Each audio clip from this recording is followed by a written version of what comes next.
Apa khabar semua? Pernah satu masa dulu kecoh yang Elon Musk nak buat Hyperloop untuk hilangkan terus kesesakan jalan raya. Basically Hyperloop ni adalah sistem kereta api yang duduk dalam satu tube, tak kira lah dekat atas tanah ke, dekat bawah tanah ke.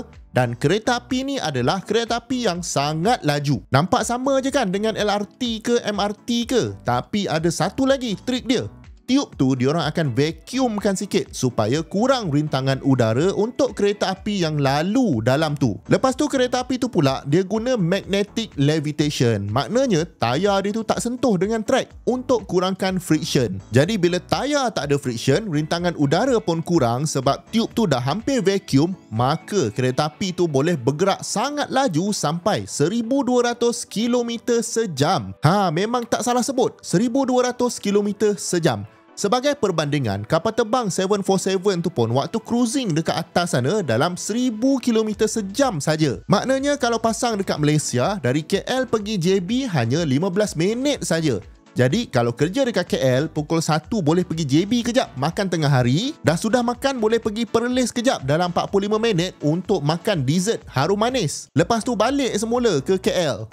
Laju gila. Saya rasa kalau setakat orang biasa promote teknologi ni, tak ada siapa yang percaya pun. Tapi sebab Elon Musk yang beria-ia nak buat benda ni, maka orang ambil benda ni secara serius. Memang sampai ada competition antara universiti-universiti yang top lagi dan memang banyak company yang orang dah buat siap dapat investment lagi untuk betul-betul study Hyperloop konsep ni. Tapi malangnya selepas 10 tahun, Hyperloop tu tinggal hype sajalah. Satu persatu company ni lesap. Investor pun makin banyak yang dah pull out dari projek ni dan nampak memang suram lah masa depan projek ni. Elon Musk pun dengan company dia yang lain macam Tesla, SpaceX, Twitter, SolarCity dengan AI company dia lagi, dengan Boring company lagi, mungkin dah tak ada masa nak layan Hyperloop ni, dia suruh orang lain je yang buat. Jadi kenapa projek yang satu masa dah dapat funding lebih kurang 2 bilion ringgit dengan sokongan penuh Elon Musk lagi, tapi tetap boleh gagal? Okey, jom kita tengok. Faktor pertama kenapa Hyperloop ni boleh gagal adalah sebab tiub tu kita nak kena vacuumkan dia.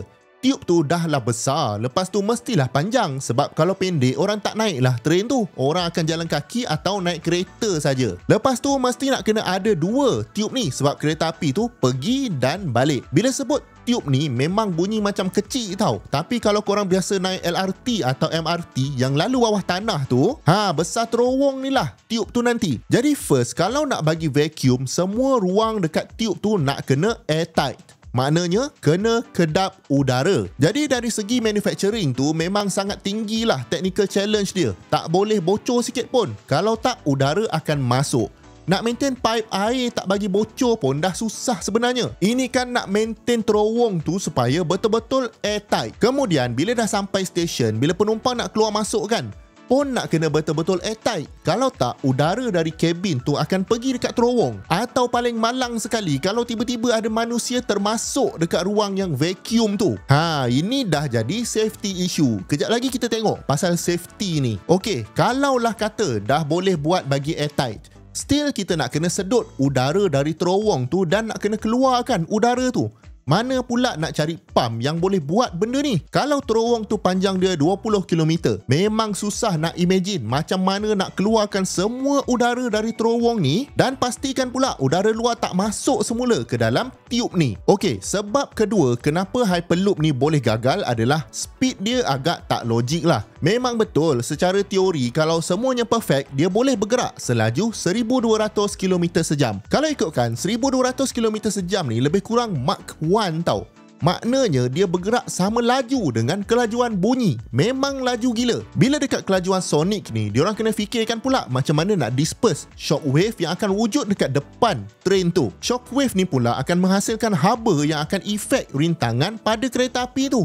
Ini fizik punya problem lah. Sebab tu sampai sekarang, selepas daripada Concorde, kita tak ada lagi dah kapal terbang yang boleh terbang lebih dari kelajuan bunyi untuk passenger aircraft. Memang susah nak buat benda ni. Tapi even kalau tak fikir pasal fizik pun, untuk seorang manusia bergerak selaju ni, dia tak boleh lah tiba-tiba pecut gila-gila sampai 1200 km sejam macam tu. Sebab nanti G-force ni akan jadi terlalu tinggi sampai badan kita tak boleh handle. Jadi bukanlah sepanjang perjalanan tu akan 1200 km sejam. Mungkin kalau perjalanan tu pendek, ada kemungkinan tak sempat sampai pun kelajuan ni. Dan even kalau sampai pun, korang berani ke nak naik? Kalau kapal terbang tu 1000 km sejam, tapi ruang dia banyak tau kalau berlaku apa-apa. Kalau dalam tube ni, jadi apa-apa masa tengah top speed tu, memang tak sempat berhentilah jawabnya. Hancur terus, dengan kereta api tu hancur, dengan passenger pun hancur sekali. Tak sempat buat apa-apa. Baik, sebab seterusnya kenapa Hyperloop ni boleh gagal, nak tak nak adalah sebab kos. Kos nak bina sistem secanggih ni bukannya sikit-sikit. Mesti nak kena cari investor. Nak yakinkan investor ni pula bukan kerja mudah, sebab kos tu nanti akan ditanggung oleh customer. Mana dia orang tahu customer sanggup bayar untuk Hyperloop ni? Confirm harga dia macam naik kapal terbang, sebab dia lebih laju lagi dari kapal terbang. Jadi kalau tak ada investor nak invest, maka projek pun tak boleh jalan. Most likely kos terbesar dalam projek Hyperloop ni adalah kos nak buat vacuum tube tu lah. Material mesti kena material yang tahan pressure loading ni. Lepas tu nak bagi airtight tu kena guna equipment yang special. Tolerance dia pun level lagi tinggi berbanding terowong biasa. Plus tak boleh ada silap langsung sebab train tu nanti nak bergerak 1200 km sejam dekat atas tu. Saya pun tak boleh imagine lah load yang akan ditanggung oleh tube tu untuk train bergerak selaju tu. Walaupun dia guna magnetic levitation, setiap action yang tolak train tu ke depan mesti ada reaction ke belakang. Dan tube ni lah nak kena tanggung loading tu. Train pula nak kena design train baru. Landasan pun teknologi baru. Dan macam-macam lagi lah yang menjadikan kos Hyperloop ni terlalu tinggi. Baik, faktor keempat pula kenapa Hyperloop ni boleh gagal adalah public acceptance ataupun penerimaan orang ramai. Tak kira sebenarnya teknologi canggih mana pun, tapi kalau orang ramai tak terima, tak guna juga. Sebab in the end, orang ramai lah yang akan buat pilihan sama ada nak pakai ke tidak Hyperloop ni. Memang banyak area yang susah orang ramai nak terima tentang projek ni. Salah satu adalah safety. Kalau ada emergency contohnya dan train tu berjaya berhenti, orang ramai tetap tak boleh keluar dari train tu sebab dekat luar tu vacuum. Kalau ada kebakaran dalam train, memang tak boleh lari keluar. Yang bagusnya vacuum ni adalah kebakaran tu tak merebak keluar lah sampai ke tube tu. Tapi yang tak bagusnya, orang dalam tu tak boleh nak lari keluar. Itu kalau kejadian train dah berhenti. Tapi apa pula akan jadi kalau tiba-tiba ada masalah dekat top speed tu?